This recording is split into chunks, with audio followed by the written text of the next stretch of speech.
Hello दोस्तों, आज हम इस मूवी में देखने वाले हैं कि एक बाप अपनी बेटी और अपनी बेटी की सहेली के साथ कैसे अपनी रातें रंगीन करता है। फिल्म की शुरुआत में हम एक गली में एक लेडी को देखते हैं जो अपने कुत्ते के साथ एक घर की तरफ जा रही थी। घर के अंदर दो लड़कियां ड्राइंग करने में व्यस्त हैं। एक का नाम निकोला है जो अपनी सहेली यूसनिया के घर पे आई है। वही एक औरत जो अजीब अजीब हरकत करती है जिसका नाम एलिशा है। एलिशा किसी अनजान बीमारी से ग्रसित है जिसे अचानक से दौरे आते रहते हैं। फिर वो रोने और चिल्लाने लगती है। उसे मेंटली स्टेट रहने के लिए एक दवा देनी पड़ती है। जो औरत सामान लेकर घर आई है वो एलिशा को संभालती है और फिर चली जाती है। यहाँ निकोला देखती है कि यूसनिया की माँ को केयर करने की जरूरत है। इसके बाद दोनों उस कमरे में जाती हैं और एलिशा की देखभाल करते हैं। यूसनिया अपनी माँ से पूछती है कि आखिर आपको हुआ क्या है। यूसनिया की फ्रेंड निकोला भी इसकी बीमारी के कारण पूछती है, जिसके बाद एलिशा उन दोनों को बताती है कि ये मर्द बहुत कमीने होते हैं, कभी किसी आदमी के चक्कर में महते रहना। यूसनिया अपनी माँ को उनके बेडरूम में ले जाती है। इतने में उसके फादर, जिनका नाम एमिलियो है, वो घर आ जाते हैं। ये एक ठरकी आदमी है, इसे अंगूर पसंद है और यहाँ टेबल पर रखे अंगूर खाने लगते हैं। यहाँ एमिलियो की नजर निकोला पे होती है। निकोला भी एमिलियो को देखती है। इसके बाद एमिलियो अपने वाइफ के पास जाता है। एमिलियो से उसकी वाइफ बिल्कुल अपने आप को नॉर्मल दिखाना चाहती है, वैसा प्रेजेंट करती है कि उसे कुछ भी नहीं हुआ है। निकोला अब तक अपने घर जा चुकी है। इसके बाद जब यूसनी अपने डैड को खाने को कुछ देती है तो ये ठरकी बुढ़ा उसके बालों को सहलाने लगता है। वो कहता है तुम बहुत खूबसूरत हो। एक दिन क्लिनिक में एमिलियो को असिस्टेंट उसे बताती है कि उसकी बेटी ने अपने फ्रेंड निकोला के लिए अपॉइंटमेंट बुक किया है। उसके दांत में कुछ समस्या है जो अक्सर एमिलियो के घर आती रहती है। क्लिनिक में जब एमिलियो निकोला के दांत को चेक करने की कोशिश करता है वो दर्द से कराने लगती है। निकोला एमिलियो को अपने दांत तक छूने नहीं देती है और कहती है कि उसे पहले दर्द का इंजेक्शन लगाया जाए। निकोला नर्स को भी बाहर जाने के लिए बोलती है क्योंकि नर्स के सामने वो कंफर्टेबल नहीं है। जब नर्स बाहर चली जाती है तब एमिलियो उसे दर्द का इंजेक्शन लगाता है। इंजेक्शन लगाने के बाद निकोला अजीब सा हरकत करने लगती है जैसे काम उत्तेजना में होता है। शुरू में डॉक्टर एमिलियो को लगता है कि शायद इंजेक्शन के कारण ऐसा हुआ है, परंतु ऐसा नहीं है। वो एमिलियो के साथ गपशप करना चाहती है। उसके बाद निकोला एमिलियो के साथ जबरदस्ती चुम्मा लेती है और अपने कपड़े उतारती है। इस बर्ताव से एमिलियो भी उसकी गुफा में अपना सांप डालना चाहता है। इसके बाद क्लिनिक में ही दोनों गपागप शुरू कर देते हैं। कुछ देर बाद एमिलियो को एहसास होता है कि उसने निकोला के साथ ये सब करके ठीक नहीं किया क्योंकि निकोला उसके बेटी की फ्रेंड है। फिर उसके हवस के इस पुजारी ने खिड़की से बाहर निकोला को जाते हुए देखता है। इस घटना के बाद अगले दिन निकोला यूसनिया के घर जाती है। सभी लोग टेबल पे नाश्ता करते हैं पर एमिलियो और निकोला ऐसे बर्ताव करते हैं जैसे उनके बीच में कुछ हुआ ही ना हो। या यूसनिया की माँ ने सभी के लिए कुछ बनाया था। यूसनिया तो उसे खाती है पर निकोला को ये बिल्कुल पसंद नहीं आता। यूसनिया को अभी तक नहीं मालूम कि उसकी बेस्ट फ्रेंड उसके साथ क्या क्या करती है। बाद में यूसनिया की मॉम अपने यंग डेज के बारे में बताती है कि किस प्रकार से एमिलियो और उनका संबंध हुआ था, कैसे उसके फादर ने उसकी माँ को प्रपोज किया था। वो कहती है कि तब का एमिलियो और आज का एमिलियो बिल्कुल बदल गए हैं। एक दिन निकोला यूसनिया के घर पे आती है। इसके बाद निकोला एलिशा से मिलती है। एलिशा निकोला को एक गाउन पहनने को देती है जिसे उसने अपने शादी के टाइम पर पहना था। इतने में यूसनिया बताती है कि एमिलियो घर आ गया है। यूसनिया की मदर गाउन को निकोला के शरीर से जल्दी उतार देती है। इसके बाद यूसनिया की माँ उसके पिता को एक टब में नहलाती है, वैसा दिखावा करती है कि वो बिल्कुल नॉर्मल है। एमिलियो पूछता है कि निकोला अक्सर यहाँ पे क्यों आती रहती है। यूसनिया की माँ एलिशा कहती है कि उसकी माँ अब इस दुनिया में नहीं है और उसके फादर भी अपने काम में बिजी रहते हैं। निकोला अपना अकेलापन दूर करने के लिए यहाँ आती रहती है। रात को जब एमिलियो अपनी पत्नी के साथ बेड पे होता है तो उसे निकोला की याद सताने लगती है। एक दिन एमिलियो अपनी कार लेकर यूसनिया के स्कूल के सामने पहुंचता है। यहाँ वो देखता है कि उसकी डॉटर किसी लड़के के साथ बाइक पे बैठ के जा रही है। घर जाकर एमिलियो देखता देखता है कि उसकी बेटी किसी से फोन पे बातें कर रही है।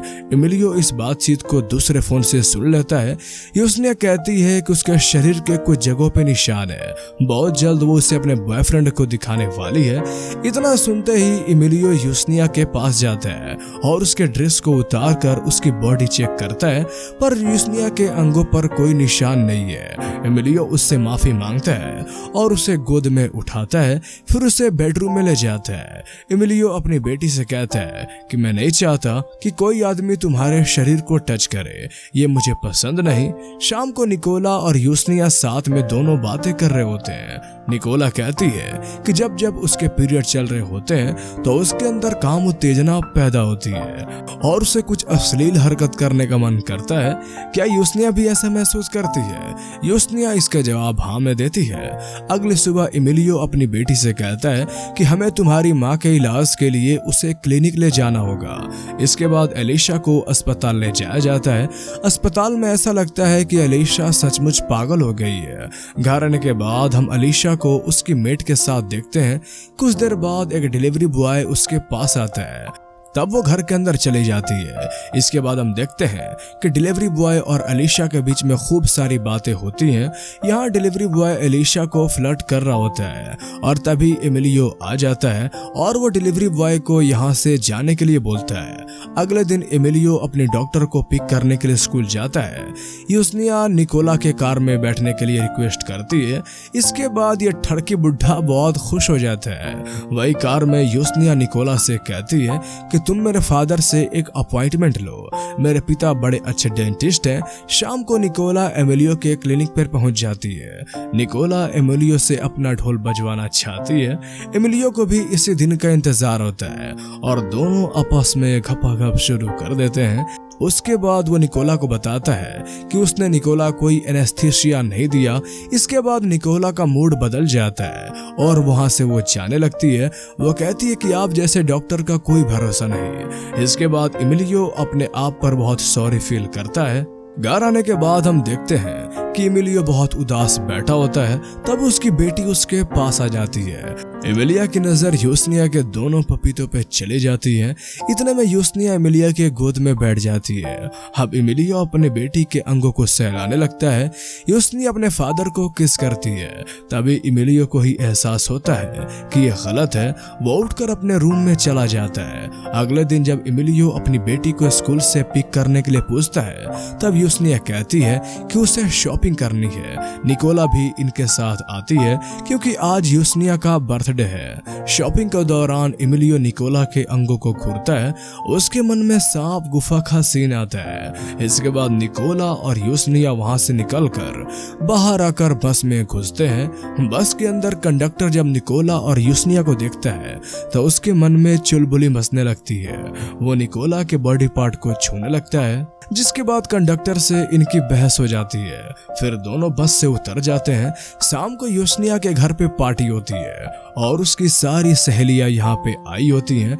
इस समय निकोला उसकी मॉम के साथ है। इसके बाद यूसनिया अपनी सारी सहेलियों को अपने मॉम के कपड़े पहनने के लिए देती है।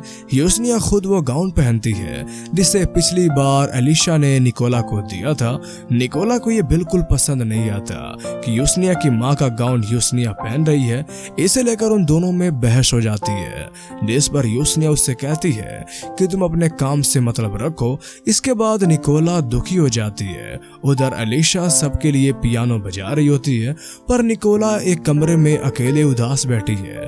तभी वहां पर एमिलियो आ जाता है। वो देखता है कि निकोला यहाँ पे उदास बैठी है। यहाँ एमिलियो सोचता है कि अब इससे अच्छा मौका नहीं मिलेगा। वो निकोला को अपनी बाहों में भरता है। निकोला भी उसके साथ गपागप वाला युद्ध शुरू कर देती है, जबकि बाहर पार्टी चल रही होती है।